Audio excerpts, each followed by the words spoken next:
Happy Friday. Let me start with the ridiculous and we'll move, hopefully, to the sublime. I ran across a note that Austin, our oldest son, left for me this is 15 years ago. I had been injured running, had been to the doctor, came back with the diagnosis of calcific tendonitis. And so Austin, who was running at the time, left this note. He said, calcific tendonitis is also known as extra calcium undersensitive epidermis, or excuse. It's a common disease that affects former athletes, mainly the fathers of true athletes. The most commonly affected are former runners who no longer can keep up with younger family members. Notable causes of excuse are eating other people's dust while trying to compete. Symptoms include overuse of mouth, especially when talking about running, and a loss of memory, which causes those suffering from excuse to exaggerate previous mileage and speed. Not long after that note, we began to discuss Austin paying rent if he wanted to continue to live in our house. I'm joking, sort of. But anyway, that sounds a little bit like the kind of prodding we find today in Hebrews chapter 12. Verses 4 through 11. We have been, yesterday I was speaking about joy because God's the most joyful being in the universe and we're commanded to rejoice, and joy is often misunderstood. You don't pursue it. The hedonists figured that out. You pursue pleasure and pretty soon nothing works. Pursue a life rightly lived, aligned with God. Pursue obedience, and joy is a byproduct. So we've looked at Hebrews 12, 1 through 3 several times. I want to move us on. So verses 4 through 11 talk about discipline. Let me pick up and start reading here. In your struggles against sin, you have not yet resisted to the point of shedding your blood. And have you forgotten the exhortation that addresses you as sons?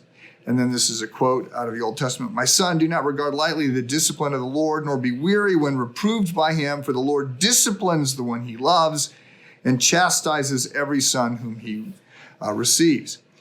End of quote. It is for discipline that you have to endure. God is treating you as sons. For what son is there whom the Father does not discipline? If you are left without discipline in which all have participated, then you are illegitimate children and not sons. Besides this, we have had earthly fathers who disciplined us and we respected them. Shall we not much more be subject to the Father of spirits and live? For they disciplined us for a short time as seemed best to them. He disciplines us for our good, that we may share his holiness. For the moment, all discipline seems painful rather than pleasant, but later it yields the peaceful fruit of righteousness to those who have been trained by it. So, earlier this week, I mentioned that suffering is not because of punishment. If we are in Christ, there's therefore no condemnation for those of us. We do not get punished by God for our sin. It may be that we are suffering the consequences of our sin.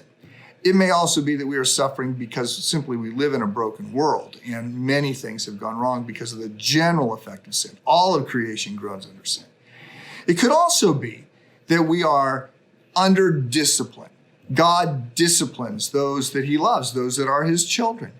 Parents discipline children to help them figure out how life works and to grow in righteousness, to grow in right living so that life will work.